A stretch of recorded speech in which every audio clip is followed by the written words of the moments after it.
When a reader embarks on the journey inside the pages of a book, that reader begins to empathize with the characters. And when the book is kept down, he or she starts to commune with the author, all of it inside the cranium. We raise that reader at Bookbibuli, one who travels in past and future, one who smiles and frowns, one who is inspired and who inspires. It's been a wonderful first year.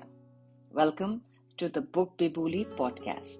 And during these unbroken 52 episodes, children have helped show us why reading is such a cherished hobby, even during the technology era, by talking about some of their favorite books, from Michael Morpurgo's The Butterfly Lion to Jerome Klapka Jerome's Three Men in a Boat, and from Mary Shelley's Frankenstein to Elie Wiesel's Night. During these 12 series, Is This Really Kids Literature?, Dead Don't Die, and Should Children Read Classics and more, The Holocaust Never Happened was definitely the standout. This series had some of our best episodes, with some incredibly well-spoken children raising their hands to review some of the finest books. The series also served to keep memories alive, and we attempted to make sure that the world does not remain silent again. During this last 12 months, children and teens have proved that books for them are indeed for them, and that they understand them in the best possible ways, and that they would love to speak of their love for the art of reading, if only given a chance.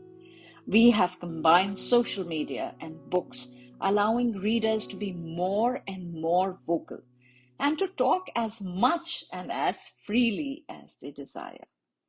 And to gift ourselves for this wonderful first year, we hosted Lois Lowry, double winner of the Newbury Medal, author of 53 books, and a real person. We went on a journey again with her only to pick her brains. Lois, with a wealth of 86 years of experience, took us on a journey through her own head. The imaginary discourse with the author in our cranium took flesh and blood form. It makes us happy to share the gift with you. Interactions with Lois Lowry, the Giver, a 4-part podcast series. I'm being recorded for history. Good morning. Good morning. It is morning here. I know it's not morning there. Oh, that's all right. It's actually early evening, so doable. Not a very big deal. Okay. Okay, so we are ever so excited to have you. And I think we have to give people another 2 minutes maybe to join up. Have you been to India? I have not. I'm sorry. Have you been to Florida, which is where I am? Oh, wow. Yes, I have been to Florida. I've been to Pensacola, and my God, it's a lovely sunny state. Unless we're having a hurricane, as we did this past fall. So like every place, we have weather disasters from time to time, but it is a lovely state. And I'm sure it's lovely where you are too. Yes, it is lovely. It is lovely, of course. I'm so excited about this. Oh boy. Well, okay. So we actually have a lot of young ones today who are really excited about meeting you. And I know of a lot of little children who actually, a lot of books are not really available readily in India. I mean, Giver is, of course, and so is Number the Stars. But some of them are not readily available, but they have picked them up on Kindle and they have read through Goonie Bird, Anastasia, and which one did I read? I read All About Sam, and I loved Bless This Mouse. I totally loved it. Yes.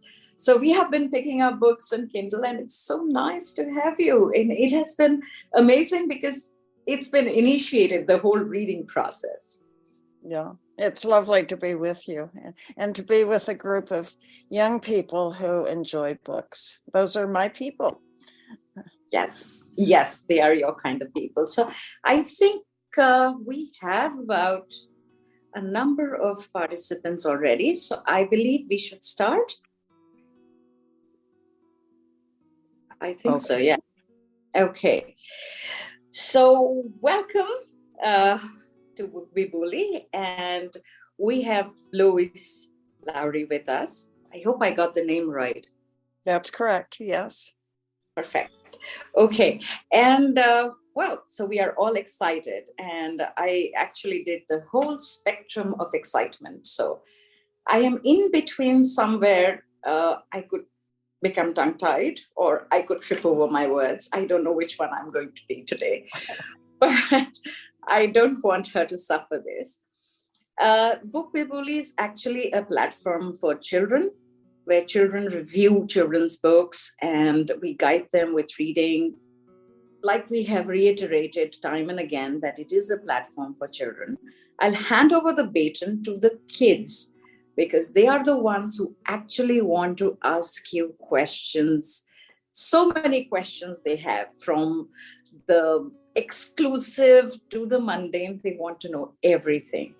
So I will pass on the baton to them and they can start. So I think we have the first person who we have is, just a moment, let's have a look. Okay, we have Zitin with us today, and Zitin has some question. All right, Zitin. My question for you was, say, we all are huge fans of your wonderful imaginary characters, Anastasia, Goonie Bird, Anne Mary Johnson, Jonas for books. But David, the David that went to Princeton, did he ever go beyond that summer camp? I don't know if the other children realize what she's referring to, or my husband, who is sitting here beside me, you can't see him. He doesn't know what you're referring to either. So I have to explain for the other kids. And I don't know how she discovered this little piece of my history, but it involves a time when I was 10 years old and I went to camp in the summer. I don't know if children where you live do this, go away to summer camp. And I was there for 2 months. And the young women who they were called counselors, who took care of the children at the camp, were all college girls. And I discovered that those girls, those college girls, older girls, were more interested in the children like me who had older brothers. And so I told the camp counselors, it was a lie, I was a liar. I said that I had a brother named David who went to Princeton. Princeton is a very highly regarded college in the United States. And when I told them about my brother, David, I said he might come to visit me at camp in the summer. And they asked me what he looked like, and I described a handsome young man of 19 years old. And I told them he had a car, a convertible, and he might drive up in his convertible to see us. So he was completely fictional. I made him up. I was a fiction writer even then when I was very young. So her question was, did David go on to have a longer life than that one summer? No. As soon as I went home that summer, David, sorry to say, David died. I mean, he disappeared. He was not part of my life anymore, but he did make me very popular for 2 months, one summer, 1947. Oh, wow. So David had an untimely demise, but he served his purpose totally. Yeah, he did. Okay. I think the next in queue is Arya. Yeah. Hello, I'm Arya. So, what I was thinking was you seem to be a sort of pilgrim, a literary pilgrim, that is, because you've traveled to so many just various destinations in your books, real, imaginary. And what I was thinking was, how does that process happen inside of your cranium? Inside of my cranium? That's an interesting question. I should have mentioned that my husband sitting here is a doctor, so he has studied the cranium more than I have. But how does that happen?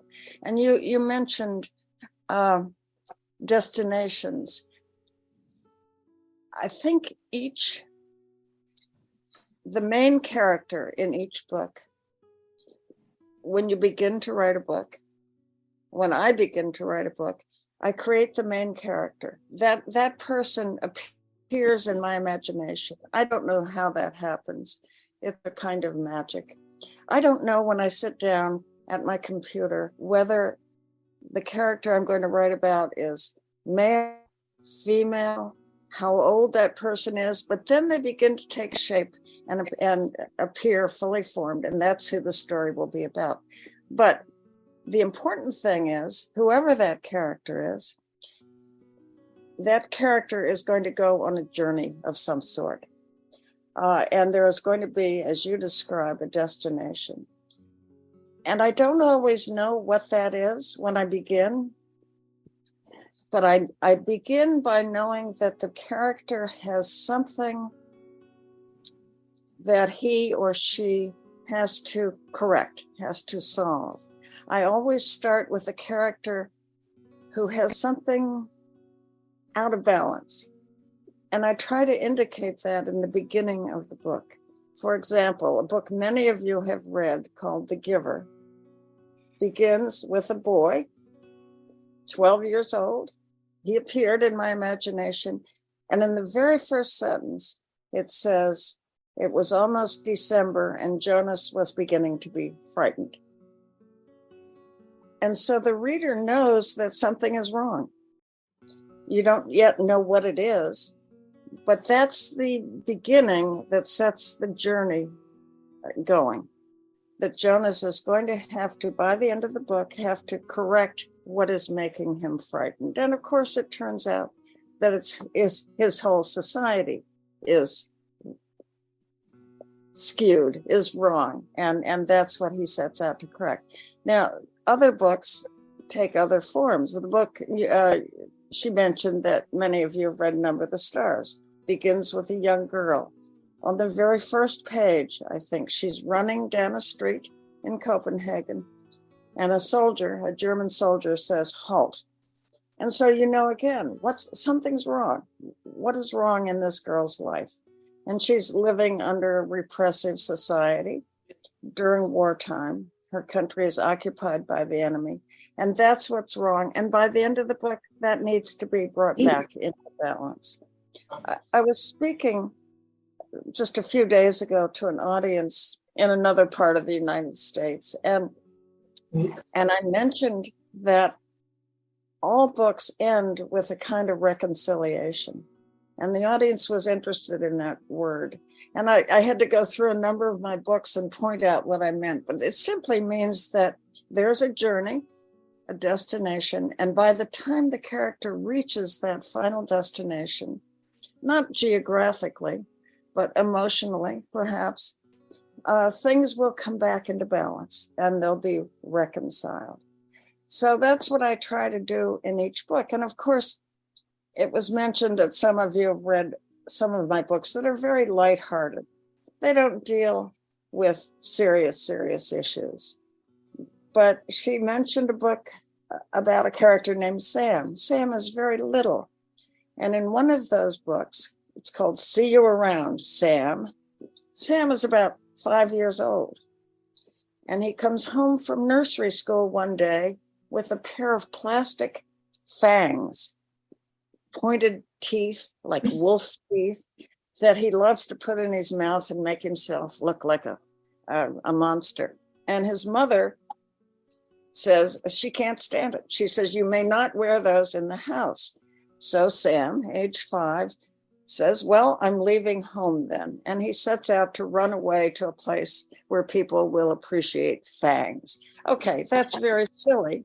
But again, it's an example of the character has something he wants, something he needs, and he sets out and he makes a journey. In this case, the little boy makes a journey around his neighborhood to collect things to take on his trip. And he becomes so burdened with all the things that people give him that he makes a circular journey, returns home, and everything is okay in the end. So some journeys are big, some are journeys of the heart or the cranium. But they all, when I write a book at least, make a circular journey of sorts, and things resolve themselves and things are reconciled. That's what I try to do in a book. Wow. I think that's my cue to remind you, please, please, please, you must come to India, so that there is one more in your huge repertoire. So that would be lovely. I think the next person on is Adya. Hi. So I am a vicarious author, always amazed by the flight of imagination that an author can take to create a story. I imagine it just might be imagination that when an author writes a book, you have to live that story and those characters for a long time, maybe even years. Does writing a book change the person? Change the author? That's an interesting question that I've never been asked before. I had a little difficulty hearing all of the questions, so I want to make sure I have it right. But I believe she was asking, does the period of time writing the book, which can take a long time, and you're correct, it can take, for some people, years. My books are short. They generally take no longer than a year. But is the writer changed as well as the book characters? Am I correct in recapitulating your question? And I have never been asked that before. So good for you to come up with an unusual question and an important one, because of course, we, all of us, you, your classmates, your teachers, everybody is changed by what they do, and particularly if they're, as a writer, is using their imagination. And so, of course, in the process of writing a book, and I don't know when I start writing a book how it's going to end. I don't have an outline. I make it up as I go along. Not all writers do it that way, but that's the way I do it.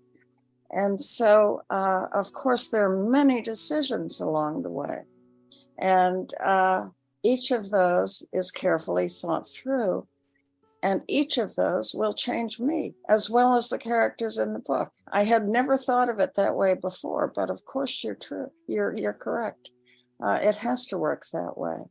As I think through the problems that a book character has, I'm making decisions for that character, and I'm relating them to myself. And I will come out the other end changed, and so will the character in the book. One of the important things in a book, I think, in a story, is that the character who goes from the beginning to the end will be changed by the experience. The character at the end of the book is not the same as he was or she was at the beginning of the book. But you're correct that, of course, the author is also changed. And more importantly, the reader is changed. The reader who opens a book, begins here and continues, and it won't take a year, but by the end of the book, the reader too is changed. So it's a wonderful process that the reader and the writer go through together. I love your question. Thank you. Listen to the part 2 of the interactions with Lois Lowry, the giver, on April 7th. You will find out what part of the giver was never published, why color is important, what is Louis' Achilles heel, and is it time for an autobiography yet? Until next Friday, happy reading.